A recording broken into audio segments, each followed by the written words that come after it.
Hello everyone, my name is Anqi, and today I'm honored to present our work on the Adaptive Local Component-Aware Graph Convolutional Network. This paper is a joint work of the University of Melbourne and Monash University. Our research focuses on combining action recognition and one-shot learning to establish a learning task that is more adaptive to the real-world scenarios, in which for many cases, the target class for recognition does not have a data-intensive training environment. Especially, we adopted scatter sequences as our basic inputs because they reduce training complexity by eliminating irrelevant visual information. One-shot learning refers to the spatial learning scenario in which only one direct example is available for each class in the task. Usually, the set of references is known as the support set, and the testing input is known as the query set. The model is required to be pre-trained by some certain methods in order to obtain the generalized ability to quickly classify the unseen classes by one-shot reference. Current development on this topic provided two types of solutions, including pseudo-image-based classification or metric-based similarity comparison. The first one is to deform the scatter's original structures to fit the traditional image-based network, and thus it cannot avoid losing a part of the spatial connectivity knowledge. The second one allows transmitting the features generated by native scatter-based backbones. However, present solutions rely on global embedding-based similarity, whose representation for new classes can become either oversmoothed or biased by the individual local features from the limited samples. This fails to robustly locate the necessary invariant features for more refined recognition.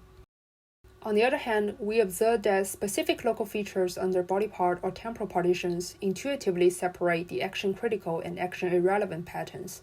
Therefore, to get rid of the learning burden from average pooling and action-irrelevant features, we proposed a new metric-based classification that relies on an adaptive weighted sum of the similarities from local component embeddings. In details, our model first obtains the convoluted features of each body joint from its pre-designed local and global neighbors. Then, we use partial pooling to generate the embedding of a local comparing unit for each body part under every time section. The embeddings are further processed by the ADL module to insert each unit's contextual action relatedness into other units. We remain the global average pooling as a separate branch and added at the end to impose better intra-class clustering. Finally, the similarity between a support and query input is determined by the sum of the similarity scores for each corresponding unit's embedding comparison. Especially, we designed two kinds of convolutions to achieve the feature sampling for the local neighbors under the same body part and the directly connected neighbors in the global skeleton. For the ADL module, we use self-attention to distribute the contextual significance for each comparing unit. The original features from action-critical units will be more remained and transmitted as high-attention contexts because they reveal invariant information for the correct classification. Meanwhile, the new embedding for the low-attention unit will suppress their old information and be supplemented by other high-attention contexts.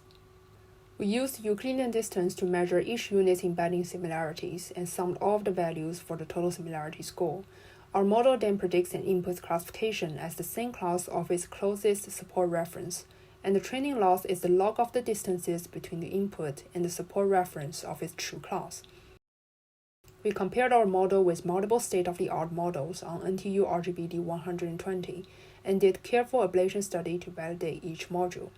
Eventually, our model showed a better and more steady accuracy increase with the expanding auxiliary classes.